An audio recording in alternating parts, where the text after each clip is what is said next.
سلامونه دوستانو. ټیک ټاک کریټر پروګرام څه شی ده، څنګه کیږي او دې نه څنګه موږ عاید پیدا کولی شو. کله چې ویډیو سکرول کوئ نو هلته یو نیمه ویډیو پکې راشي، یو کس پروډکټ ډېر تعریفونه کوي، فیچر یې بیانوي چې دا ښه والی ده دې پروډکټ، او بیا وایي چې دلته یلو باکس لګېدلی ده او په دې باندې کلیک کا، دا ځان ته اډر کا او په ډسکاونټ ریټ باندې اډر کا. دا ټیک ټاک کریټر پروګرام ده.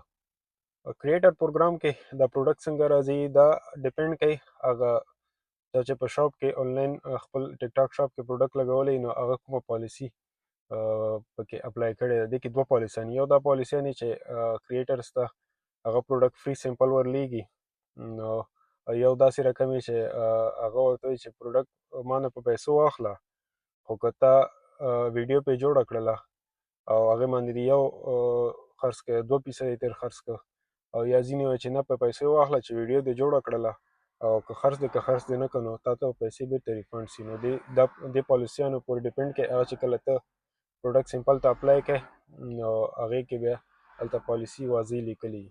نو چې کله ته اډر کې سیمپل ځان ته وغواړې نو سیمپل باندې ویډیو جوړه کړې نو هغه سیمپل نه چې څومره سیل کېږي هغې باندې پرسنټیج راځي. که اکاونټ دې مونیټایز وي نو ویوز باندې هم درته پیسې راځي، او بیا هغه سیمپل ته استعمالولی هم شئ، او یا ټیک ټاک یا ای بی شاپ باندې او یا په فیسبوک مارکیټ پلیس باندې هم خرڅولی شئ.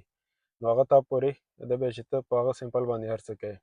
ټیک ټاک کریټر پروګرام ته به اپلای څنګه کوې؟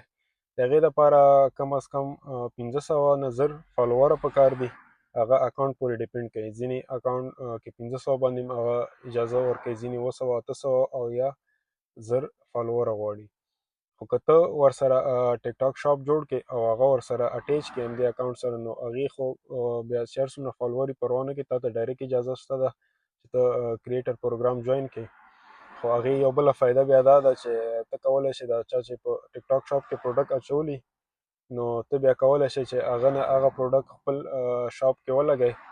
نو چې کله هغه پروډکټ تا شاپ کې ولګي، کسټمرو ته داسې ښکاري چې دا پروډکټ ته خرڅوې، نو هغې نه چې څومره سیل کېږي نو هغې نه بیل پرسنټیج درته راځي.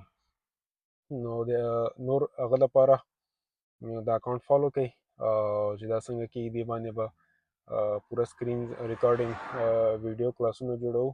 ویب سایټ به هم ډېر ژر لانچ شي او تقریبا مکمل ده، بس صرف کلاسونه جوړول پاتې دي. او دا ویډیو درسره شیر کړئ چې نور خلکو ته هم ورسېږي. ډېره مننه.